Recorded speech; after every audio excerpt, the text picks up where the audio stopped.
Avis vascular centre మన దేశంలోనే the best varicose vein hospital.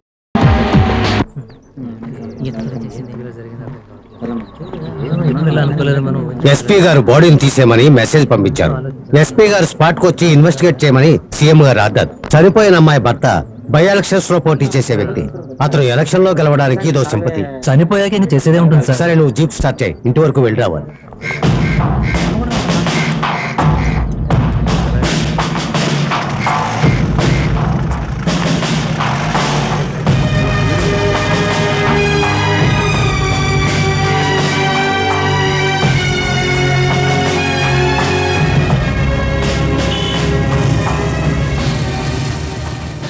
ఏంటి ఇక్కడ ఇంతమంది ఉన్నారు? ఈ ఇంట్లో ఒక ఆవిడ చనిపోయారు. ఎలా చనిపోయింది? ఎలా చనిపోయిందో తెలియదు, కానీ ఉదయాన్నే చూసేసరికి చనిపోయింది. ఒకవేళ ఆత్మహత్య అయి ఉండొచ్చు. ఓహో అలాగా.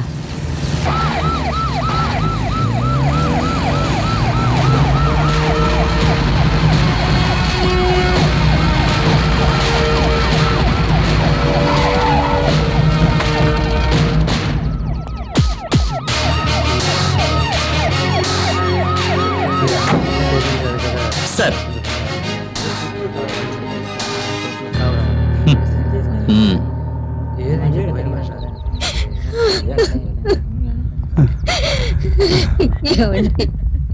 మన రమ్యకి అప్పుడే 100 ఏళ్ళు నిండిపోయాయా? ఎప్పుడు వచ్చారు? కాసేపు అయింది, పని ఉంది, బయలుదేరుతాను. వాళ్ళెవరు? చనిపోయిన అమ్మాయి వాళ్ళ తల్లిదండ్రులు సార్. రమ్య తండ్రి ప్రభాకర్ రావు గారు, తల్లి గీత గారు. అక్కడ కూర్చున్న అబ్బాయి ఎవరు? తెలియదు సార్. చనిపోయిన రమ్య గారి కజిన్ బ్రదర్ సార్.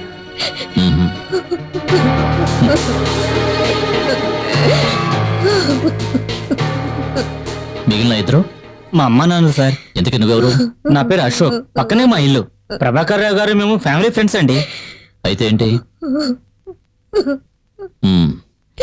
ఏమయ్యా, క్రైమ్ సీన్ లో పొలిటీషియన్స్ ఎందుకు? అది కాదు సార్, ఈయన పార్టీ. ఏమిటయ్యా పార్టీ? పంపించాయి సార్. Sorry sir.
ఏమిటిది? Rat poison sir. ఎక్కడ దొరికింది? మంచం మీద దొరికింది సార్. తేనెలో దీన్ని కలుపుకొని తాగి ఉంటారు సార్. Sorry sir.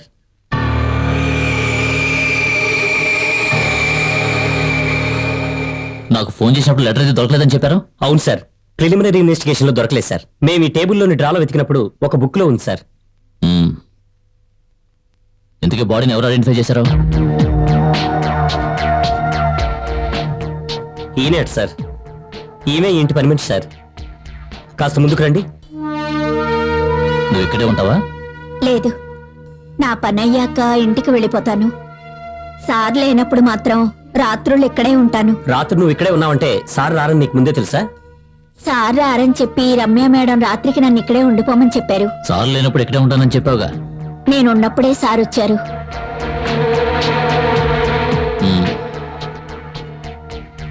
ఆ తర్వాత ఏం చేసావు? నేను ఇంటికి వెళ్ళిపోయాను. చెప్పకుండానా? నేను చెప్పే వెళ్ళాను. ఆ సమయంలో వాళ్ళిద్దరికీ ఘర్షణ జరిగింది. కారణం నాకు తెలీదు. ఏం మాట్లాడుకున్నారు? నాకు సరిగ్గా వినిపించలేదు. ఒకవేళ ఆస్తి విషయంలోనూ డబ్బు విషయంలోనూ గొడవపడి ఉంటారు. సార్, ఉమ్, టేబుల్ మీద కొంచెం బంగారం ప్యాక్ చేసి ఉంచారు సార్. ఉమ్హు. ఈ రమ్యకి రోజు ఉదయాన్నే లేచే అలవాటు ఉందా? లేదండి, ఉదయాన్నే టీ ఇవ్వడానికి నేనే లేపుతాను. మరి ఉదయాన్నే నువ్వు లోపలికి ఎలా వస్తావు? రాత్రి నేను ఇంటికి వెళ్ళేటప్పుడు తాళం వేసుకొని వెళ్ళిపోతాను. నా దగ్గర ఒక తాళం ఉంది. మళ్ళీ ఉదయాన్నే వచ్చి తలుపులు తెరుస్తాను. మామూలుగా ఆవిడ ఎప్పుడు లేస్తారు? ఆవిడ మామూలుగా ఆలస్యంగానే లేస్తారు. నేను ఉదయం 6 గంటలకు వస్తాను. మేడం గారిని నిద్ర లేపకుండా నా పని నన్ను చేసుకోమని చెప్పారు. ఎవరు చెప్పారు? మోహన్ గారు.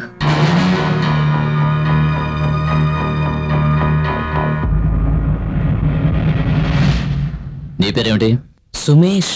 కాస్త ముందుగారా. నువ్వంత ఉదయాన్నే ఇక్కడేం చేస్తున్నావు? పాలు తీసుకొచ్చాను సార్. నువ్వు పాలవాడివా? నేను చూస్తుంటే అలా అనిపించడం లేదే. లేదు సార్, రోజు మా అన్నయ్య పాలు సప్లై చేస్తాడు. నేను బెంగళూరు నుంచి ఉదయమే వచ్చాను. పాలు సప్లై చేసే టైంకి అన్నయ్య లేవలేదు. అవును, మీ అన్నయ్య ఆలస్యంగా లేవడానికి కారణం ఏంటి? ఇతను చెప్పేది నిజమేనా? నిజమేనండి. ఉమ్. అవును, నీ పేరేమిటి? బాలు. నేను పేపర్ వేస్తుంటాను. నువ్వు ఎన్ని గంటలకు వచ్చావు? 7:30 ప్రాంతానికండి. ఎప్పుడు ఆ టైంలోనే పేపర్ వేస్తావా? లేదు సార్, ఆ రోజు పేపర్ రావటం లేట్ అయ్యింది. ఎందుకు? పేపర్ రావటం ఎందుకు లేట్ అయిందంటే అదే ఎందువల్ల? లారీ టైర్ పంచర్ అయింది సార్.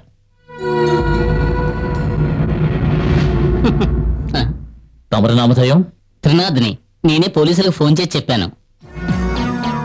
ఓహో, ఈ ఏరియాలో ఏం జరిగినా నీకే ముందు తెలుస్తుందన్నమాట. లేదు సార్, పక్కింట్లో. ఇక్కడి నుంచే ఫోన్ చేసావా? అవును సార్. ఇంకెవరికి ఫోన్ చేసావు? వేరే ఎవరికి చేయలేదు సార్. ఉమ్. ఉదయం ఏం జరిగిందో వివరంగా చెప్తావా?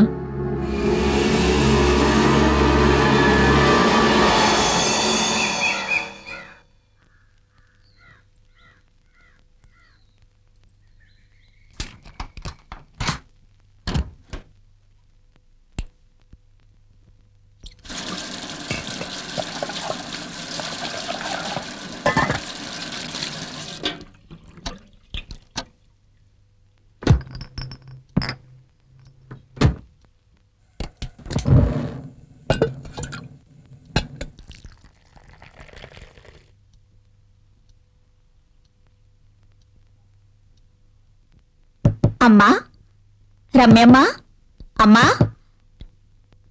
రమ్యమ్మ. అయ్యగారు, అయ్యగారండి, రమ్యమ్మ గారు.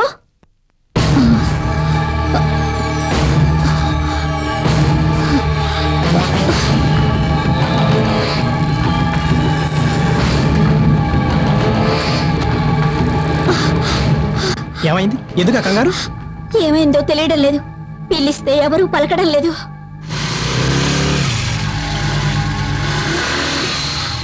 Hi, good morning. సారీ అండి, ఉదయాన్నే అన్నయ్య లేవడం లేట్ అయినందువల్ల పాలు తీసుకురావడం లేట్ అయింది.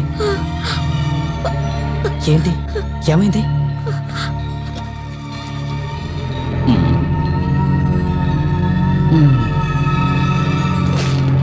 ఏంటి అక్కడ నిలబడిపోయావు? మిగతా వాళ్ళ ఇంట్లో పేపర్లు వేయవా?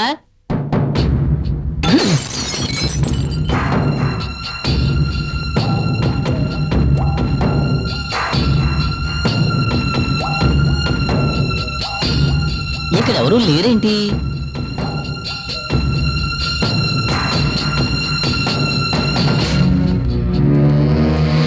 ఏంటి, ఏమైంది?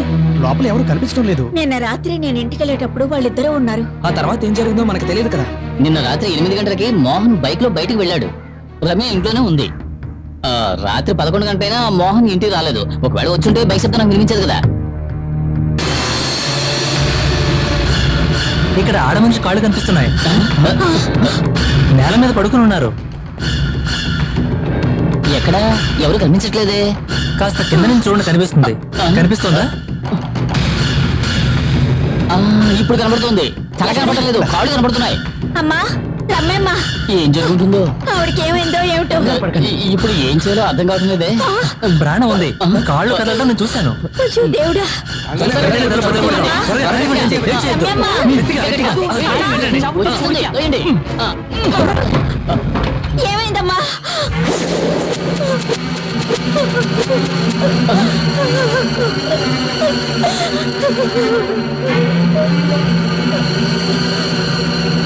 ప్రాణం పోయింది. దేవుడా, అమ్మగారిని తీసుకెళ్లిపోయావు. నువ్వే కదా బ్రతుకుందని చెప్పావు. అయ్యో, నేను చూశాను. ఏం చూశారు? డ్రెస్ కదిలింది.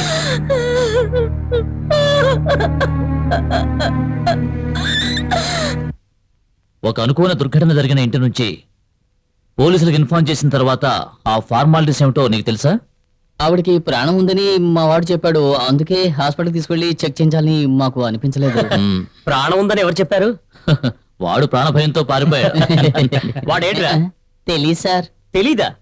అవును సార్, స్టేషన్కి ఫోన్ చేయాలని నేను ఆ రూమ్ లోకి వెళ్ళాను. మిగతా వాళ్ళందరూ అప్పుడు ఇంట్లోకి వచ్చారు కదా. అతన్ని ఇంతకు ముందు ఎప్పుడైనా చూసారా? లేదు సార్. ఫోన్ చేసిన తర్వాత నువ్వేం చేస్తున్నావు? ఇంటికి తాళం పెట్టి వెళ్ళిపోయాను సార్. ఇంటికి తాళం ఎందుకు పెట్టావు? అప్పటికే చుట్టుపక్కల జనాలందరికీ విషయం తెలిసి రావడం మొదలుపెట్టారు. వచ్చిన వాళ్ళందరూ ఇంట్లోకి వెళ్ళడం మంచిది కాదని. ఓహ్, అబ్బో, నువ్వేమైనా సెక్యూరిటీ గార్డు అనుకుంటున్నావా? అయితే మీరెవరూ ఆ వ్యక్తిని గమనించలేదు. ఆ? అవును సార్, అప్పుడున్న పరిస్థితుల్లో ఎవరూ ఆ విషయాన్ని గమనించలేదు. Excuse me please. వీళ్ళందరూ అడ్రస్ తీసుకుని పంపించేయండి. సార్.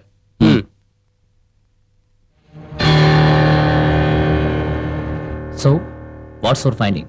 తలుపుల మీద కిటికీల మీద ఇప్పుడు వెళ్ళిన ఆ నలుగురి ఫింగర్ ప్రింట్స్ ఉన్నాయి.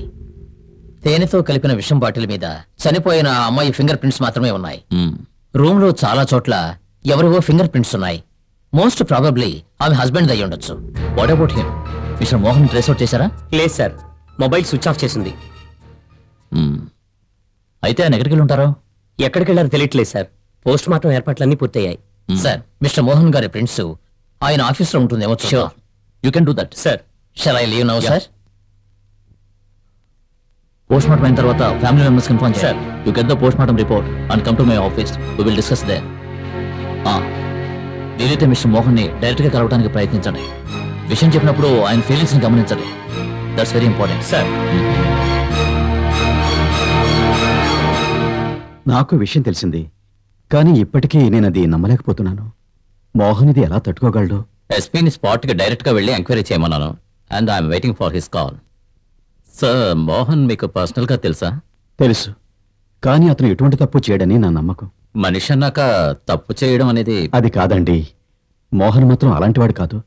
He's a man of principles. నాకు 5 ఏళ్ల క్రితమే మోహన్ పరిచయం అయ్యాడు. అప్పుడే మేము రూలింగ్లోకి వచ్చాం. విశాఖ పరిసరాల్లో పేదలకి స్థలాలు ఇద్దామనుకున్నాం. మా పార్టీలోనే కొందరు దాన్ని వ్యతిరేకించారు. మోహన్ వాళ్ళతో ఏకీభవించలేదు. దాని గురించి పెద్ద వివాదం అయింది. సొంత పార్టీలో గొడవల్ని రేకెత్తిస్తున్న ఇలాంటి వాళ్ళని బహిష్కరించాలి. సార్, 80 కుటుంబాలు అంటే ఉజ్జాయింపుగా 300 మంది జీవిస్తున్నారు. మారి మారి వస్తున్న రాజకీయ నాయకుల వాగ్దానాలే తప్ప వారికి మంచి చేసిన వారట ఎవరూ లేరు. వారి గురించి ఆలోచించింది లేదు.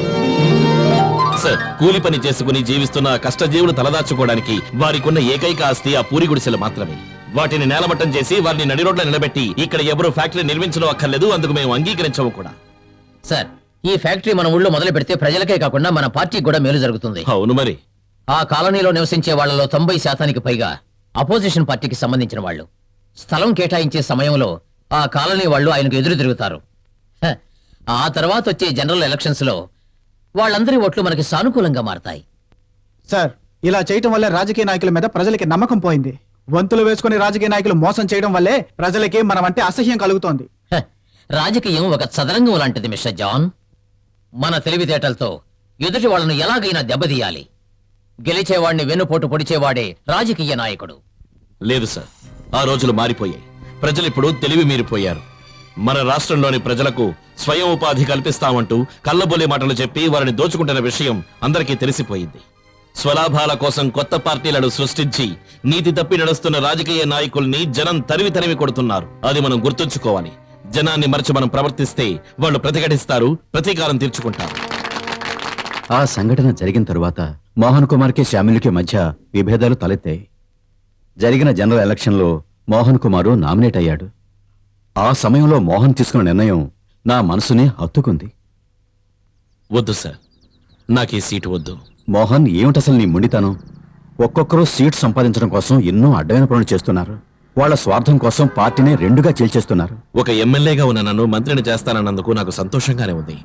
కానీ నాకంటే సీనియారిటీ అర్హత ఉన్నవాడు పార్టీలో ఉంటుండగా నాకే సీట్ ఇవ్వడం అంత మంచిది కాదు సార్. ఇంతకు నువ్వు అనేది ఎవరి గురించి? ఇబ్రహీం సార్. పార్టీ కోసం అహర్నిశలు పాటుపడుతున్న ఆ మంచి వ్యక్తిని మనం విస్మరించకూడదు సార్. నీలాంటి వాడు ఉండటం మా పార్టీకి గర్వకారణం. నువ్వు live example. I'm proud of you. Mohan సత్ప్రవర్తనతో ఇబ్రహీం గారు చాలా సంతోషపడ్డారు. ఆ తర్వాత 2 నెలల్లో మోహన్కి పెళ్ళయింది. ఈ మధ్యన ఇబ్రహీం గారు హార్ట్ అటాక్తో చనిపోవటం వల్ల ఆ పోస్టుకి తగిన వారు ఎవరని అందరం ఆలోచించాం. పార్టీలో కొంతమంది వ్యతిరేకతను తెలియజేసినా మోహన్కి ఆ స్థానాన్ని ఇవ్వాలని మేము నిర్ణయించాం. అప్పుడు బై ఎలక్షన్స్లో మోహన్ నిలబడ్డాడు. అతన్నిప్పుడు నేరస్తుడని చెప్తున్నారు.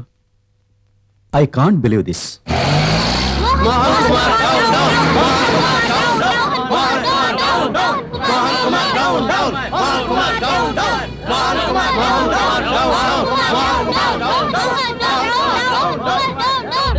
రండి.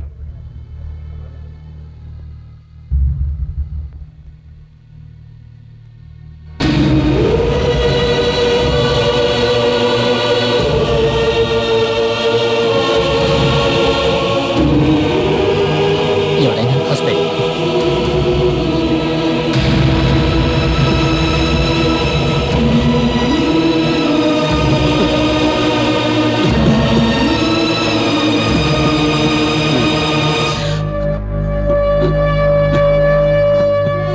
ఏంటి సార్?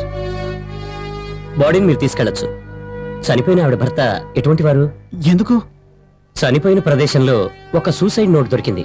అందులో మోహన్ నిలబడకు. పో బయటికి. నేను వద్దు, నువ్వు ఇంకేం చెప్పకు. ఈ క్షణం నుంచి నా కంట పడకు. పో బయటికి పో. వద్దురా, నన్ను వద్దు. నా కూతురు కంటి పాపలా చూస్తున్నాడు. దాన్ని చంపేశావు కదరా. నా కంటి ముందు నిలబడకు. పోరా. బయటికి పో. అది గట్టిగా ఉంది. అరే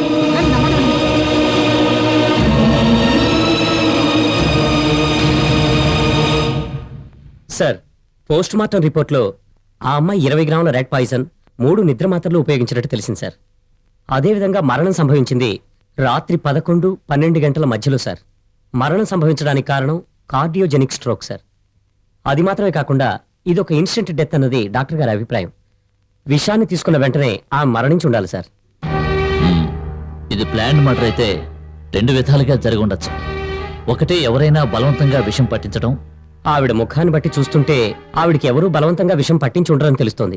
ఒకవేళ ముందుగానే పాలలో విషం కలిపిన తేనెని కలిపి అక్కడ పెట్టుంటే? చనిపోవడానికి ముందు రమ్య పాలు తాగినట్టు పోస్ట్మార్టం రిపోర్ట్లో ఉంది.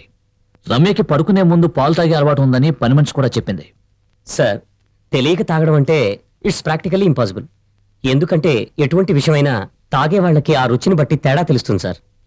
తను కన్జ్యూమ్ చేసింది rat poison sir. It smells very pungent sir. ఇంకో విధంగా ఆలోచించాల్సిన అవసరం లేదు సార్. ఇది ఒక ఆత్మహత్య అని మనకు క్లియర్గా తెలుస్తోంది. ఎందుకంటే తను లోపల తాళం వేసుకుంది. అది మాత్రమే కాకుండా సూసైడ్ నోట్లో hand writing Ramya hand writing అని కన్ఫర్మ్ అయింది. Now come to the real question.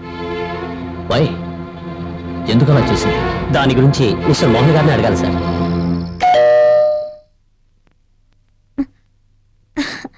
మీరు ఊరికి వెళ్ళలేదా? లేదు, మీరు రారనుకుని జానకిని ఇక్కడే ఉండమని చెప్పాను. రేపు ఉదయాన్నే వెళ్ళాలి. ఇవాళ ఒక అతను నాకు డబ్బిస్తా అన్నాడు, కానీ అది చేతికి అందలేదు. అవును, అంత అర్జెంటుగా ఎందుకు? ఇక మీదటే కదా ఖర్చు మొదలయ్యేది. పోస్టర్లు కొట్టించాలి, పబ్లిసిటీకి చాలా ఖర్చు అవుతుంది. జాన్ కూడా ఊరికి వెళతాను అన్నాడు, కానీ డబ్బు లేకుండా వెళ్ళి ఏం ప్రయోజనం? పార్టీ వాళ్ళు ఏమి ఇవ్వలేదా? నామినేషన్ ఫైల్ చేశాం కదా, కాస్త టైం పడుతుంది. ఇంకెవరి దగ్గరైనా ట్రై చేయొచ్చుగా. ట్రై చేయొచ్చు, కానీ రేపదో పెద్ద కమిట్మెంట్ గా మారుతుంది. నేను ఇంతవరకు ఎవరి దగ్గర ఏది కమిట్ అవ్వలేదు. ఇకపై కూడా అలాగే ఉండాలనుకుంటున్నా. ఏమండి, ఈ కాలం రాజకీయాల్లో నీతిగా నిజాయితీగా ఉంటే కుదిరే పని కాదు. నువ్వు నాకేమి రాజకీయాలు నేర్పించక్కర్లేదు. సర్లేండి. ఇప్పటికి కాస్త డబ్బు అరేంజ్ చేయగలిగితే పార్టీ ఫండ్ వచ్చాక తిరిగి ఇచ్చేస్తాను. అయితే ఇప్పుడు ఎవరి దగ్గర అడగాలి? నాన్న దగ్గర అడిగితే? ఆహా, అదేం వద్దులే. ఏ, మా నాన్న ఇచ్చేది డబ్బు కాదా? నిజమే, కానీ ఆ డబ్బు పావుగా మారి నా పేకి చుట్టుకుంటుందని నాకు తెలుసు. అదేంటి? అదేంటో చెప్పినా కూడా నీకు అర్థం కాదులే. ఎందుకంటే మీ నాన్న వక్రబుద్ధిని అర్థం చేసుకునేంతక నీకు ఇంకా తెలివి పెరగలేదు. మీరెప్పుడు మా నాన్నని తప్పు పడుతూ ఉంటారు. అది నాకు అసలు నచ్చదు. అందుకే మీ నాన్న అడగద్దు అన్నాను. నువ్వు మాత్రం మనసు పెడితే ఈ సమస్య తీరిపోతుంది. ఎలాగా? నీ బంగారం తాకట్టు పెట్టడానికి ఇస్తే చాలు. ఓహో, అయితే మీ మనసులో ఉద్దేశం అదనమాట. మీరు ఏమనుకున్నా సరే నాకు బాధ లేదు. నేను మాత్రం నా బంగారాన్ని ఇవ్వను. నీకు నా మీద నమ్మకం లేదా? ఎలా నమ్మమంటారు?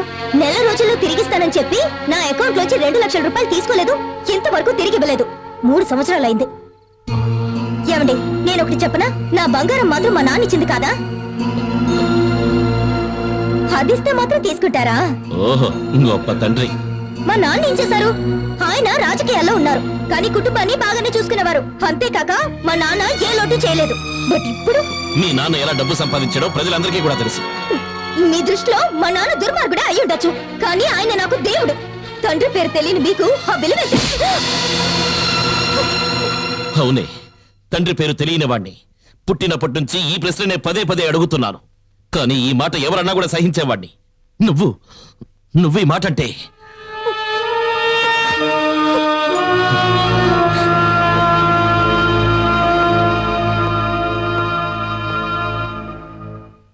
Mister Mohan, you are under arrest.